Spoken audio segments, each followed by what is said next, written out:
Tout travailleur, tout agent de l'État a l'obligation. Maintenant, l'administration sénégalaise est infestée, nangam sangam, xam nga démb quand tu étais à l'opposition, pour moi tu gérais l'administration sénégalaise. démb parce que pour man ñoom ñoo nekk ci administration sénégalaise bi parce que soo déggee nit ñi di wax soo déggee Ousmane Sonko di wax il avait ses hommes partout c'est normal. Presque la majeure partie des directeurs nommés ici étaient dans l'administration sénégalaise. xanaa ñoom ñoo nekkoon toogu du ma ko xalaat. wax nga ko. non j'ai dit c'est une question non c'est une question parce que à t'entendre c'est-à-dire suñu la déggee ñu ngay wax c'est comme si képp ku nekk administration rek da ngay combattre beneen régime et pour moi Cheikh Diba faisait son travail normalement. Non, pour moi Cheikh Diba faisait son travail normalement pour moi. Fadilou Keita pour moi genre man sama bopp laa wax pour moi la femme Mbodj nga xam ne bañ koy duubu borom FONGIP bañ koy recruter port papa ma tax pour moi elle faisait son travail normalement pour moi parce que c'est des principes maintenant nag poste de responsabilité yi yéen a ko moom bu leen ñàkk fayda ba buñ leen ko jox nga baal ma wax ci kàddu. ñoom ñan waa Pastef waaw waa Pastef parce que la vision au niveau de la direction générale est portée par le directeur général waaw wala déet nañ leen ko jox ñoom ñoo gëm projet bi man agent simple laa dañ may jox sant liggéey ma liggéey mais moom mi yor vision bi xam vision bi par rapport au secteur bi ñu ko jox.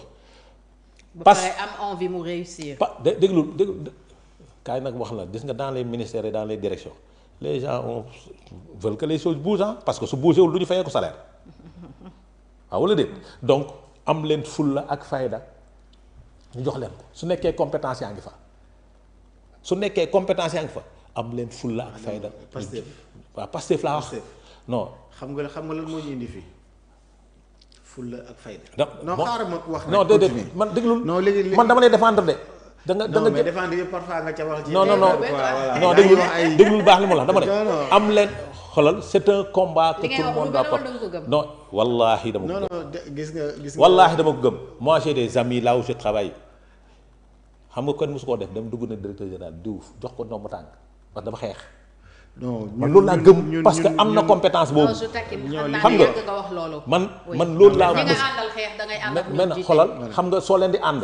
da ngeen di ànd xeexandoo ànd daanandoo. point. mais fonctionnaire yi nag agent de l'État yi. ay fonctionnaires lañ ay agents de l'État. dañ leen di sant ñuy def. dañ leen di sant. sont des subordonnés, d'accord. Maintenant par rapport au remaniement prérogative premier président de la République. Premier ministre nee na am na avalam. am na avalam. pour tëggaat gouvernement. dina am gouvernement. maintenant li andi coow li mooy les ministères de souveraineté. paraît-il, oui. parce que Ousmane dafa am dynamique peut-être bu mu ne président am peut-être dynamique bu mu ne peut-être parce que gouvernement bi du mu mel nii pour un premier temps man jàpp naa ni sax waroon na gën a dépasser lii man. en termes de. parce que le ministère du tourisme parce que culture dañ koy génn ci ministère de la jeunesse et du sport pour man parce que am na secteur yu dee avec cette configuration. c'est vrai. acteurs culturels yi sax ñu ngi kaas. yaa ngi comprendre donc dañ ko waroon gën a élargir et je pense qu'ils vont apporter les corrections nécessaires par rapport à ça les gens balancent des noms parce que nag am nañ seen bëgg-bëgg mooy am na yenn ministères yoo xamante ne daf leen war a revenir de droit. justice par exemple. justice ak intérieur am nañ ci droit réclamer ministère yooyu. parce que jàpp nañ ni peut-être justice nu muy doxee neexu leen jàpp nañ ni peut-être intérieur nu muy doxee neexu leen parce que su boobaa Adama Fall waratul toog ci média bi di wax li ko neex dañ ko war a tëj est-ce que tu comprends jàpp nañ ni justice nu muy doxee dafa yéex parce que gars yi dañu jàpp dañu ñu war a raser les murs ñu ngi wax ba léegi ñu wax ba léegi gars yi dañoo sàcc suñu alal dañ leen war a jàpp tëj leen ci biir kaso bi sans pour autant àtte leen jàpp nañ loolu donc ñoom lecture boobu la ñu am maintenant affaire étrangère dégguma ko ñu wax ko ñoo ma far. kon Adama am nga information yooyu yëpp ne ministre bi la ñuy wax ministre bi ak ministre bi. mais bien sûr. ah bon bien sûr am naa sax lu ko peut-être du ma ko wax ci plateau bi parce que bu gouvernement bi pare du tey lu leer ni midi ba mu defee nu mu tuddati. consultation yi du tey weeru koor la woon loolu moom yow yaay engagé responsabilité boobu. non j'ai dit weeru koor la woon li ma wax duñ ko dindi. mais de ko consulté nañ la. man moom j'ai dit. moom anti projet la. man j'ai dit que le bon Dieu vous accompagne ngeen réussir. amiin parce que soo leen échoué. ndaw dootul non ñun duñu non defal ndànk dama lay wax le risque bi. dama lay wax risque bi. Adama déglul xoolal je vous regarde les yeux dans les yeux. tey moom bëggul dégg échec c'est mon souhait c'est mon souhait. non du ñu échoué. c'est mon souhait le plus ardent. ku xool Pastef fi mu j'ai jógee dit defal ndànk. grand yow yaa ngi Pastef mais xamoo lu xew lu bari. dama lay nga baal ma xamoo lu xew lu bari. yow xam nga ko quoi. lu bari. ci sa gars yi xamoo ci lu bare. lan la xamul yow tu peux être engagé comme ça am sa comportement am sa ligne. non je suis pas d'accord day wax rek. wallahi ñen. lan la xamul par exemple. yàlla na yàlla dimbali Sénégal li ma bëgg mooy régime bii te yàgg naa ko wax suñu échoué ndaw kenn dootu ko fal Sénégal. ça sera une déception totale moo tax vous avez intérêt à réussir. et je vous regarde li wallaahi sama biir xol laa ko jëlee vous avez intérêt parce que ñun ci génération Ousmane Sonko lañ bokk moo magee ay weer parce que suñu génération dañu war a marquer leur empreinte par rapport à la gestion du pays moo tax yenn yi su ma koy dégg ci waa Pastef je dis que ces gens là n'ont rien compris parce que dafa am loo xamante ni dafa waroon jeex Sénégal dafa am loo xamante ni dafa waroon jeex Sénégal gii. que sama parti moo falu moo war a doxal ça devait être la première rupture sama parti moo falu dama war a diriger moo waroon nekk la première rupture parce que ñiy defar documents yi bokkuñu Pastef. mais loolu lañ ñu jaayoon sax. moo waroon nekk la candidature. non gis nga foofu nag xaaral Adama nag fa. non gis nga di nga leeral xoolal moo waroon nekk man li ma gëm laa wax de li ma gëm laa lay wax mbeng li ma gëm. non loolu mënul ci rupture xam nga moo tax mënul nekk ci rupture. Adama loolu mënul nekk xam nga lu tax ma ne la mën na nekk. xam nga lu tax ma ne la mënoon na nekk. je considère Mbengue comme un Sénégalais mais je ne vais pas le considérer comme un Pastefien. su ma la considéré xam nga lu tax déglu non defal ndànk rek defal ndànk xam nga nag li mu doon wax ci DG yu dul politique bëri na ay DG yu bokk Pastef te politique ñu bëri na ci. très bien moom laa lay wax. non déglu rek. nga non loolu ñenn ñi sax législative bi lañ leen politique loo. xoola c'est une marque de rupture. waaw defal xoolal xaaral rek gis nga li ngay wax Adama. xam naa ci kenn koo xam ne il a fallu que mu toog ci sama plateau bi pour confirmer li ngay wax que ñi mu jiite je vais pas donner le nom de l'agence ñi mu jiite sama plateau bi moo tax ñu xam ne sax Pastef la bokk et que dafay doon politique c'est pour te dire que yooyu confirmer gis nga y a tellement d'actes de rupture yoo xam ne teg nañ ko en ce sens là si sénégalais yi ñëw ba toog fii di la wax ay ministère de souveraineté dañ ko war a def dañ ko musul am Sénégal képp ku falu sa personne de confiance nga fay teg.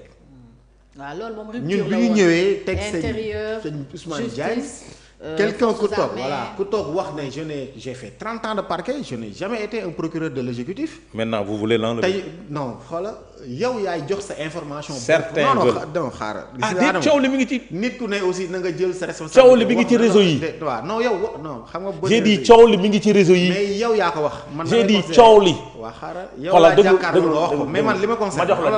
ma jox la ñaari non xaaral ma wax la. qui est le ministre de la justice actuellement. Ousmane Diagne. moom lay jàpp ne mooy le ministre de la justice actuellement. oui moom laay wax ne moo wax ne j'ai fait 30 ans de parquet. je n'ai jamais été un ministre de l'exécutif. un procureur de l'exécutif. nga ñëw tekk.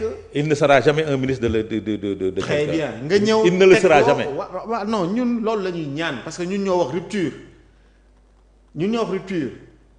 te ñun loolu la ñuy ñaan moom lañ fi teg loolu rek perception bu bien la. en terme de rupture.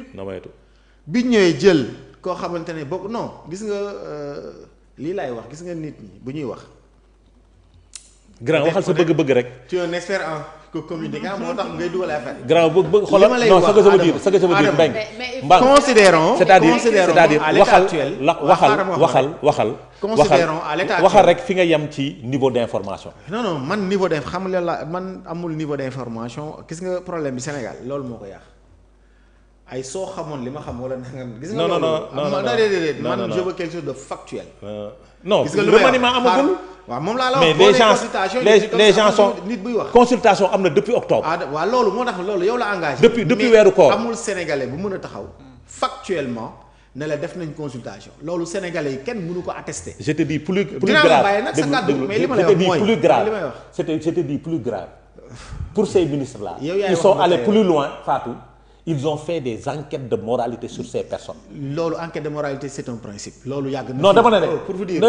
daan woon am ils ont fait des enquêtes de moralité sur ces personnes. loolu c'est loolu moom laa lay wax loolu yàgg parce que am na ci ñoo xamante ni dañu faussé ci enquête de moralité. mais lii ñun buñ ko bëggoon apprécier fan lañ koy apprécier. waaw baax na xaaral ba gouvernement bi amuñu élément buñ ko apprécier. oui mais parce que y a pas de remaniement. gis nga wax yi genre waxtaan yi la ñu war a génn ñu wax des choses remaniement y a pas de remaniement dans ce pays là.